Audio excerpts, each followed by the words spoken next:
و500 مليار ريال سعودي بنهاية عام 2020. ሳውዲ አረቢያ የዓለም የውሃ ማማ ለመሆን ከጫፍ ደረሰ። The kingdom also provided funds $6 billion. ሳውዲ አረቢያ ከአባይ ወንዝ 2 እጥፍ የሚረዝም የውሃ መስመር እየዘረጋች 2021 إلى 2025 ግብጽ ከሳውዲ አረቢያ ጋር በመቀናጀት እየሰራች ነው።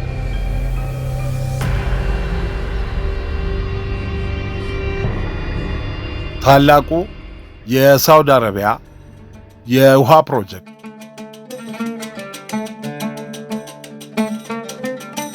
ነገሩ ይተገበራል ብሎ ማሰብ ለብዙዎች አዳጋች ነበር። በዓለማችን ካሉ ምንም አይነት የውሃ አካል የሌላቸው 18 ሀገራት አንዷ የሆነችው ሳውዲ አረቢያ በዓለም አቀፍ ደረጃ የማይሞከረውን በመሞከር ዓለም በአድናቆት እጁን በአፉ ላይ እንዲጭን አደርጋለች።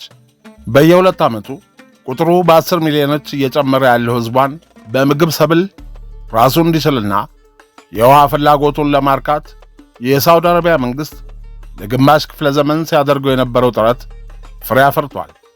ሳውዲ አረቢያ በዓለማችን በርዝመቱ ተወዳዳሪ ያልተገኘለትን ሰው ሰራሽ ወንዝ ሰርታ በረሃማውን ግዛቷን በማልማት ላይ ነች። ይህ እጅግ ግዙፍ ፕሮጀክት ለበርካታ ዓመታት በተካሄደው ግንባታ ወጪው $500 ሚሊዮን ይፈጃል ተብሎ ይታመናል። ሳውዲ አረቢያ ይህንን ግዙፍ የሰው ሰራሽ ወንዝ ለመገንባት ለምን ፈለገች?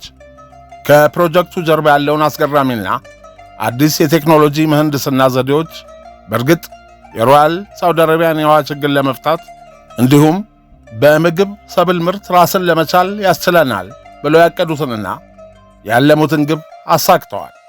ውሃ በሌለበት ምድረ በዳ ለዚህ ግዙፍ ፕሮጀክት የሚሆን የውሃ ሀብት ከየት ተገኘ?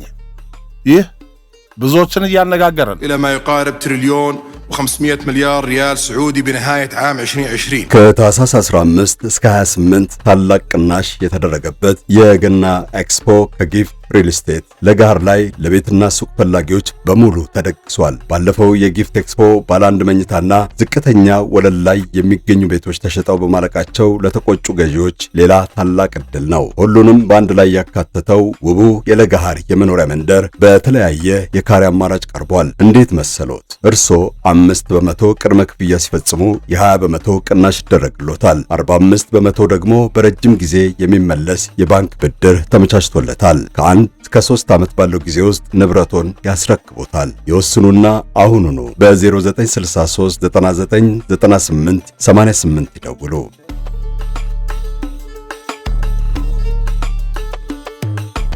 ሳውዲ አረቢያ በዓለም አቀፍ ደረጃ ባላት ከፍተኛ የነዳጅ ዘይት ክምችት የምትታወቅ አገር ናት።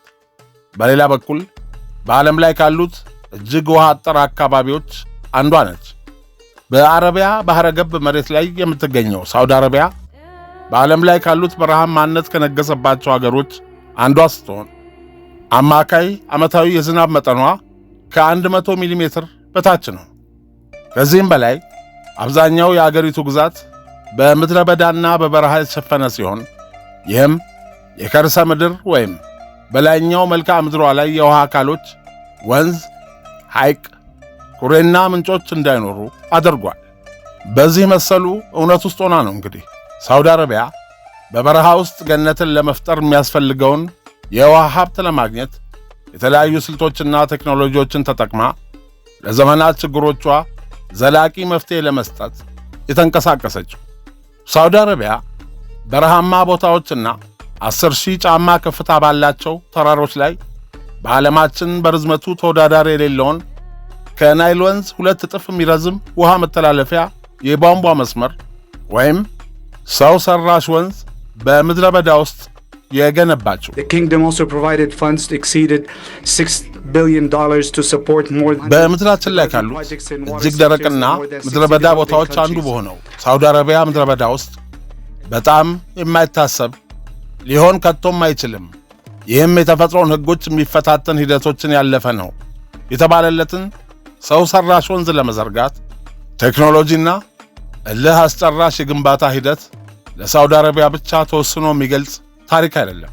የዚህ ሰው ሰራሽ ወንዝ ግንባታና አገልግሎት መስጠት የሰው ልጅ ለህልውናው ቀጣይነትና የመጪውን ጊዜ ችግሮች ለመፍታት ያለውን ጽናትና ራዕይ አመላካችና በዓለማችን በክፍለ ዘመኑ ከተገኙ የዓለማችንን ታሪክ የቀየሩ ታላላቅ ግኝቶች ጋር የሚወዳደር የምህንድስና ስኬት ታሪክ ነው የሚል አስተያየት የሚሰጡ በርካቶች ናቸው።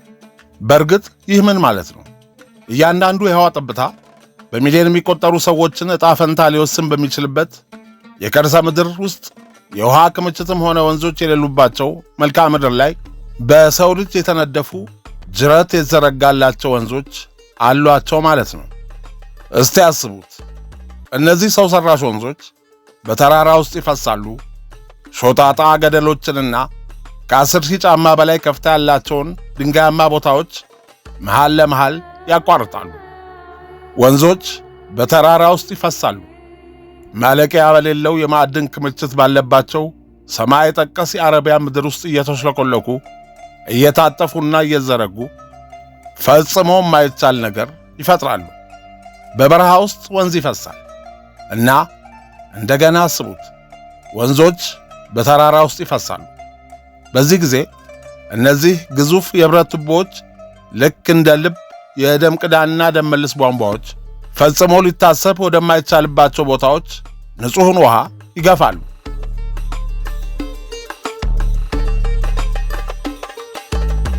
ይህ የሳይንስ ልብ ወለድ አለ፣ እውነታ ነው። ሊያዩ ቀርቶ ሊያስቡት የሚቸግር፣ ያሰቡትን እውን ሊያደርጉ በጽናት ለተንቀሳቀሱ የተፈጥሮ ምህንድስና ድንቅ ሥራ ነው። ይህም ለበርካታ ዓመታት የተካሄደ ችግሮችና ፈተናዎችን በማስወገድ በዘላቂነት በራሷ በተፈጥሮ ላይ ከተመሠረቱ መፍትሄዎች ጋር የሚያዋህድ በረሃማውን መልክዓ ምድር በአንድ ወቅት ምናልባትም ከብዙ ሺህ ዓመታት በፊት ወደ ነበረበት ቅድመ መሠረት ለመመለስ የሚሞክር ፕሮጀክት አድርገው ይህንን የሳውዲ አረቢያን ግዙፍ ፕሮጀክት የሚጠቅሱ ወገኖች ለብዙ አስርት ዓመታት መፍትሄ ፍለጋ የተጉ የተለያዩ ባለሙያዎች ደፋር ፈጠራ ባይኖር በዓለም የአየር ሙቀት መጨመር ምክንያት አያሌ ስነ ምህዳሮች ይፈርሳሉ፣ ከተሞች ነዋሪ አልባ ይሆናሉ፣ ግብርናም ይጠፋል ብሎ አሳስበዋል። ነገር ግን ሳውዲ አረቢያ የብዙዎችን ፍርሃት አስቀድማ በመረዳት በዘመናዊው ዓለም ትልቁ የውሃ ማስተላለፊያ ካናል ፕሮጀክት የሚል ስም የሰጠችውን ፕሮጀክት በሥራ ላይ በመዋል አዲስ ታሪክ ሰራች። በዚህ የሳውዲ አረቢያ ኤኮሲስተም መልሶ ማግኛ ፕሮጀክት እንደ ሸረሪት ድር በመሬት ውስጥ ለውስጥ ቧንቧዎች በመዘርጋትና በረሃማውን መሬት ወደ ለምነት በመቀየር በምድረ በዳ ውስጥ ሕይወት በማፍሰስ ሰፋፊ የእርሻ መሬቶችን ማልማት እንደሚቻል ለዓለም ማኅበረሰብ አሳየች። ብዙ ሺህ ግዙፍ ማሽኖች የውሃ መሐንዲሶችን ምናባዊ ምስል ወደ እውነታ በመቀየር እያንዳንዱን የተፈጥሮ ገደብ አልፈው በመሄድ ሳውዲ አረቢያ በዓለማችን በርዝመቱ ተወዳዳሪ ከሌለው ወንዝ በላይ ረጅም፣ ከጉብታዎች በላይ ከፍ ያሉና የበረሃ ፀሐይ የማይበግራቸው ጠንካራ የሆኑ የቧንቧ መስመሮችን ልትዘረጋ ቻለች። ይህ ግዙፍ ጥረት ለአንድ አገር ብቻ ሳይሆን ለሰው ልጆች የወደፊት ዕጣ ፈንታም አስፈላጊ ተሞክሮ እንደሆነ ብዙዎች ይስማማሉ። ይህ ውሃ ብቻ አይደለም፣ ለዘላቂ ህልውና አብይ ዕጣ ፈንታ ጭምር እንጂ። የሰው ልጅ ተፈጥሮን እንዴት ለመዋጋት እንደሚደፍር የሚያሳይ ራዕይም ነው። እናም አንዳንዴ እንደሚባለው የሰው ልጅ የዓለምን ታሪክ እንደገና እንደ አዲስ የሚጽፍበት ጊዜ መምጣቱ ምልክት አድርገው የሚያዩት አያሌዎች ናቸው። ሳውዲ አረቢያ እንደ አገር በምግብ እህል ምርት ራስን ለመቻል የነበራትን ራዕይ ለማሳካት በቂ የሆነ ውሃ ባለመኖሩ ምክንያት ለበርካታ አስርት ዓመታት እህል ከውጭ በማስገባት ለሕዝቡ ፍጆታ መዋልን ቀጥላ ነበር። ያላትን የውሃ ሀብት ለመቆጠብና አግባብ ባለው መልኩ ለመጠበቅ ሕዝቧ ስለ ውሃ ያለውን አስተሳሰብና አመለካከት ለመቀየር ሕግ ከማርቀቅና ማጽደቅ አንስቶ በርካታ ሥራዎችን አከናውናለች።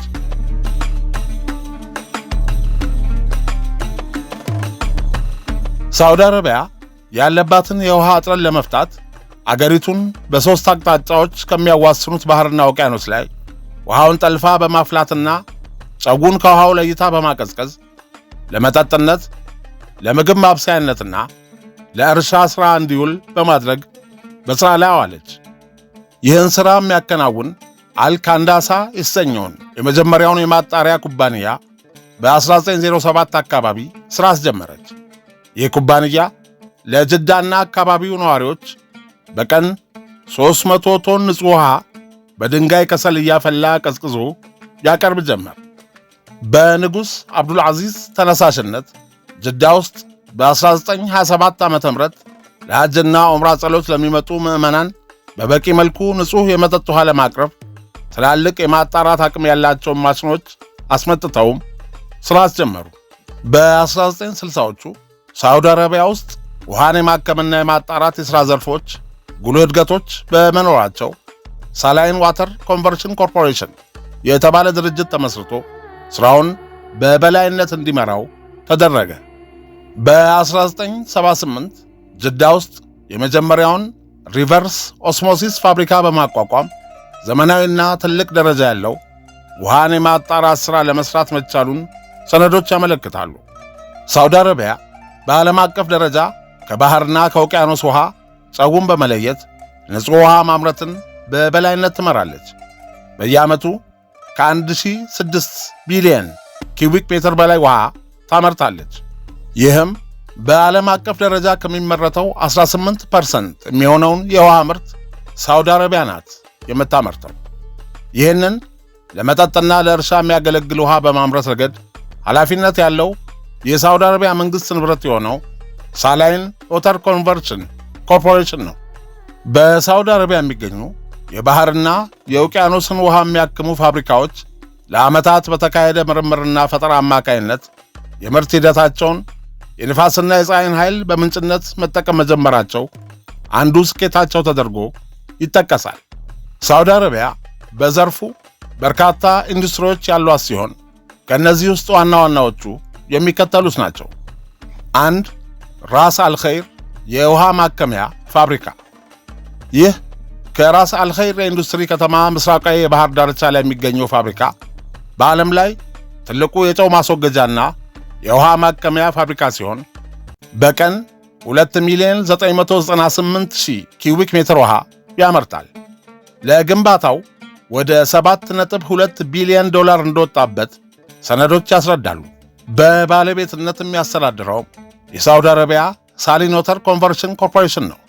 ፋብሪካው ከፋርስ ባሕረ ሰላጤ የሰበሰበውን ውሃ በሁለት ዘመናዊ ሥርዓቶች እያጣራ የሚያመርተው ንጹሕ ውሃ በዋናነት ለሳዑዲ አረቢያ ትላልቅ ከተሞች ለሪያድና ሐፍ አልባቲን ነዋሪዎች ፍጆታነት ይውላል። ፋብሪካው በተጨማሪም 2400 ሜጋዋት የኤሌክትሪክ ኃይል የሚያመነጭ የኃይል ማመንጫ ጣቢያንም ያካተተ ነው።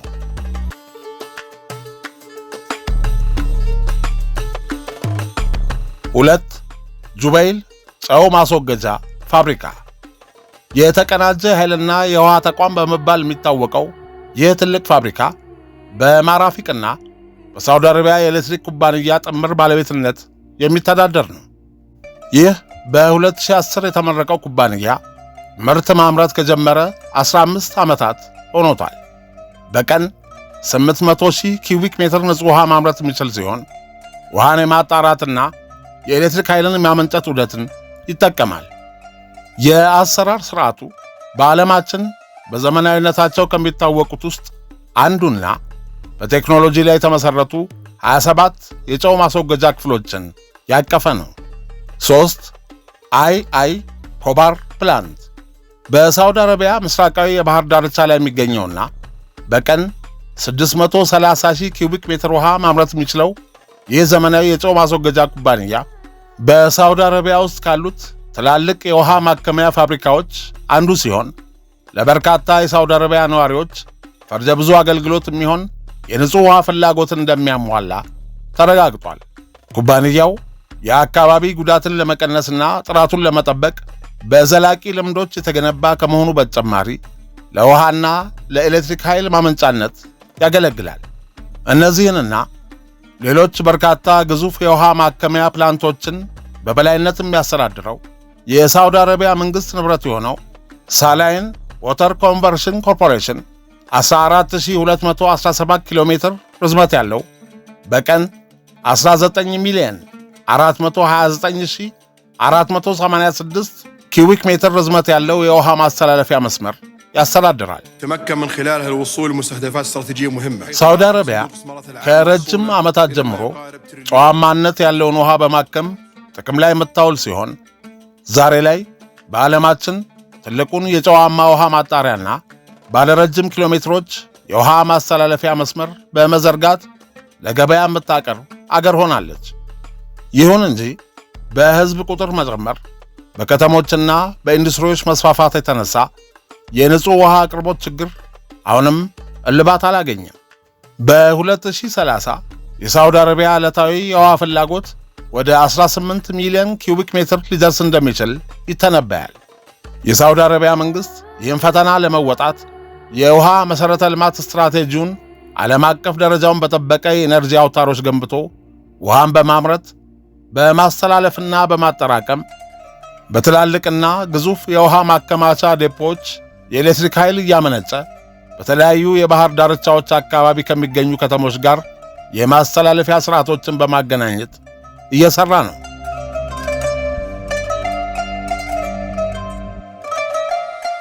አገሪቱ የምታገኘው ዓመታዊ የዝናብ መጠን እጅግ በጣም አነስተኛ በመሆኑ ምንም አይነት ወንዞችና ሐይቆች ወይም የተትረፈረፈ የተፈጥሮ እጽዋት አካባቢዎች የሉም።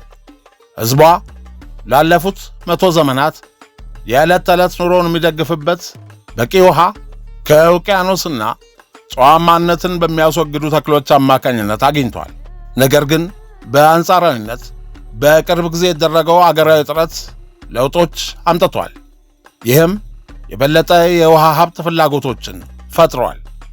አሁን በተወሰኑ አካባቢዎች በእርግጥ ተፈጥሮ ያልሆኑ ሰፋፊ የእርሻ መስኮች በስፋት መታየት መጀመራቸው ሳውዲ አረቢያ ታሪኳን እየቀየረች አዲስ ታሪክ በመስራት ላይ ለመሆኗ በአውሮፕላን እየበረሩ ቁልቁል የሳውዲ አረቢያ መልክዓ ምድር ሲመለከቱ አረንጓዴ ግምጃ የለበሱ የሚመስሉ በመስኖ የለሙ የእርሻ ማሳዎችን በብዛት ማየት ይችላሉ። كما أطلق صندوق الاستثمارات العامة عددا من القطاعات الحيوية አልጋ ወራሽ መሐመድ ቢን ሰልማን በተለያዩ መድረኮች የራዕይ 2030 አካል የሆነውን የሳውዲ አረቢያ ዋና ዋና የውሃ ፕሮጀክቶች ሰፊ የጨው ማጣሪያና ማስወገጃ፣ ውሃን መልሶ ጥቅም ላይ ለማዋል የሚያስችሉ ግዙፍና ብዙ 100 ኪሎ ሜትሮች ርዝመት ባላቸው የቧንቧ መስመር ዝርጋታዎች እያንዳንዱን የአገሪቱን በረሃማ ወረዳዎች ለማስተሳሰር በቀጣዮቹ ዓመታት የመንግሥታቸው መሪ ዕቅድ መሆኑን ከማወጅ አንስቶ ሁሉም ዜጋ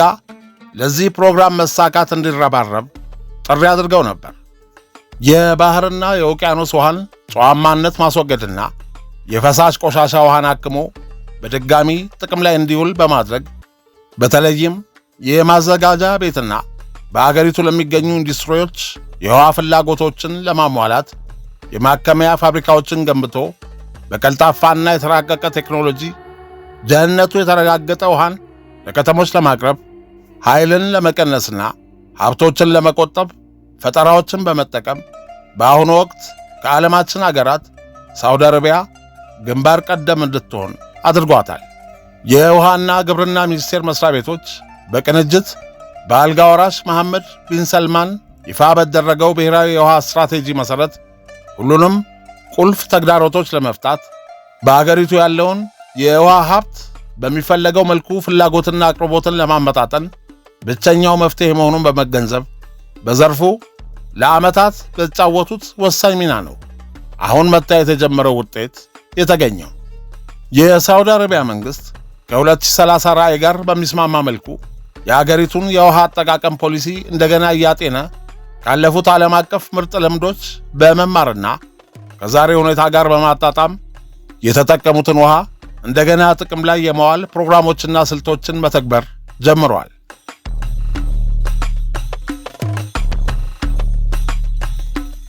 %80 የሚሆነው የአገሪቱ አጠቃላይ ውሃ ለግብርናው ዘርፍና አረንጓዴ ቦታዎችን ለመጠበቅ ይውላል። ይህን የውሃ ፍጆታ ቀንሶ ለማመጣጠን መንግሥት የተለያዩ የምግብ ሰብልን እያመረቱ ለሌሎች አገሮች ለማቅረብ የሚያስችሉ ለዓመታት ሥራ ላይ ሳይውሉ ሼልፍ ላይ ተቀምጠው የነበሩ ጥናትና ዕቅዶችን ተግባራዊ ለማድረግ እንቅስቃሴ ጀምሯል። በሰው ሠራሽ ዘዴ የሚያሰባስበው የውሃ ሀብት ለሰፋፊ እርሻዎች ግብዓት ወደ መሆን ደረጃ ተሸጋግሯል። ሌላው የሳውዲ አረቢያ መንግሥት ስኬት በ2030 በአገሪቱ ውስጥ ያለውን የዕለት ተዕለት የውሃ ፍጆታ ከ263 ሊትር ወደ 150 ሊትር ለመቀነስ ያለመ ቃጥራህ በሚል ስያሜ የሚጠራው ፕሮግራም ነው። ይህ ትልቅ ፕሮግራም የውሃ አጠቃቀምንና የውሃ ብክነትን ለመፍታት ያለመ ነው። ሕዝብና መንግሥት የውሃን ሀብት ላለመባከንና በአግባቡ ለመጠቀም ቃል እስከ መግባትና የቃል ኪዳን ሰነድ እስከ መፈረም የደረሰ ሕዝባዊ ንቅናቄ ተካሂዷል። ሳውዲ አረቢያ በበረሃ ውስጥ ያለ ወንዝ ወይም እንደ ኒየም የውሃ መሠረተ ልማት ፕሮጀክትና አዳዲሶቹ ብዙ ሺህ ኪሎ ሜትሮችን የሚረዝሙ የመጠጥ ውሃ ቧንቧዎች ዝርጋታን ጨምሮ ሰፊ የውሃ ፕሮጀክቶችን እያካሄደች ነው። ይህም ከፍተኛ የውሃ እጥረትን በመፍታት የጨው ማስወገጃና የውሃ ደህንነትን ለመፍጠር ከሚያስፈልጉ ግቦች ጋር ተጣጥመዋል። እነዚህ ጥረቶች ውስብስብና ከፍተኛ በረሃማ ቦታዎች ማቋረጥን ያካትታሉ። በመሠረቱ ድርቅንና የውሃ ንጥርን ለማስወገድ አርተፊሻል ወንዞችን እየፈጠረ የማይታሰበውን እውን እንዲሆን ከማድረግ በተጨማሪ ከአልጋ ወራሽ ቢን ሰልማን እሳቤ የተገኘ ነው የሚባልለት ወደፊት ሳውዲ አረቢያን ከምድረ በዳነት በዓለማችን ለመኖር ተመራጭ ከሆኑ አገራት ተርታ እንድትሰለፍ የሚያደርጋት ኒየም የውሃ መሠረተ ልማት ፕሮጀክት የወደፊቱ የኒየም ከተማ አካል እንደመሆኑ መጠን የውሃ አቅርቦትን ለማመቻቸት ግዙፍ የቧንቧ መስመሮች እየተገነቡና እየተዘረጉ ሲሆን አዲሱ ትውልድና የነገ አገር ተረካቢ ወጣት የውሃ አስተዳደርን በተመለከተ ዕውቀት ያለውና በዚያም የሚሠራ ይሆን ዘንድ ትልቅ ራዕይ በመሰነቅ ብዙ ሺህ ወጣቶችን በዓለም በታወቁ የውሃ ሀብት አስተዳደር፣ በውሃ ቴክኖሎጂና ኢንጂነሪንግ የትምህርት ዘርፎች እንዲማሩ በማድረግ ነገን ዛሬ በመስራት ላይ ናቸው።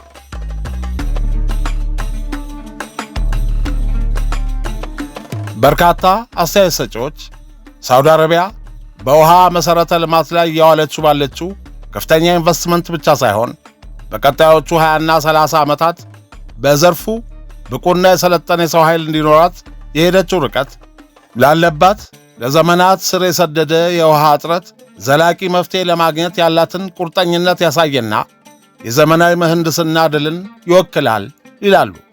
ይህ ግዙፍ ፕሮጀክት ስለሚፈጥረው አካባቢያዊ ተጽዕኖና ግንባታው በፈጀው ከፍተኛ ወጪ ላይ ከባድ ጥያቄዎችን የሚያነሱ አስተያየት ሰጪዎች በበኩላቸው ፕሮጀክቱ ለወደፊቱ የውሃ መሠረተ ልማት ሞዴል ነው ወይስ የረጅም ጊዜ መዘዞችን ሊያስከትል የሚችል አደገኛ ፕሮጀክት እያሉ ሲሆን ለውሃ ስርጭት የወደፊት ዕጣ ፈንታስ ምን ማለት ይሆናል? በዓለም አቀፍ ደረጃስ የውሃ ተደራሽነትን ገጽታ ሊለውጥ ይችላል? በማለት እየጠየቁ ነው። የሚገርመው ነገር የሁልጊዜ የኢትዮጵያ ታሪካዊ ጠላት ግብፅም በተመሳሳይ በአገሪቱ ታሪክ ውስጥ ሁለት ታላላቅ ፕሮጀክቶችን በያዘው ኒው ዴልታ ፕሮጀክት ስር ያሉ የግብፅ ፉቱሩ እና አልዳባ አክሲስ ሮድ የሚል መጠሪያ የተሰጣቸው ፕሮጀክቶችን ከወራት በፊት ማስጀመራቸውን ፕሬዚዳንት አብዱል ፈታህ አልሲሲ ይፋ ከማድረጋቸው በተጨማሪ በግብፅ ታሪክ ውስጥ ትልቁ ፕሮጀክት እንደሚሆን የገለጹ ሲሆን ሌላውና በአፍሪካ አህጉር በትልቅነቱ ተወዳዳሪ የለውም የተባለለት ራውድ አልፋራግ ዳባ ዋና መንገድ ሥራ መጀመሩን አንስተው የሳውዲ አረቢያን መንግሥት ድጋፍና ሽርክና እንደሚፈልጉ ተናግረዋል። አገራችን ኢትዮጵያ የወንዞቿን ውሃ በመገደብ እንዳትጠቀም አያሌ ዘመቻና ሴራ ከሚጎነጉኑ አገሮች አንዷ እንደሆነች የምትታማው ሳውዲ አረቢያ አሁን ከግብፅ ጋር ያበረች ሲሆን ምድረ በዳ የሆነውን አብዛኛውን የአገሪቱን አካባቢ ወደ ምድረ ገነትነት እየቀየረች ኢትዮጵያን የበይ ተመልካች እንድትሆን ማድረጓ ምን ይባላል? ይህ የብዙዎች ጥያቄ ሆኖ ዓመታት ማስቆጠሩ ሊያበቃ ይገባል እንላለን።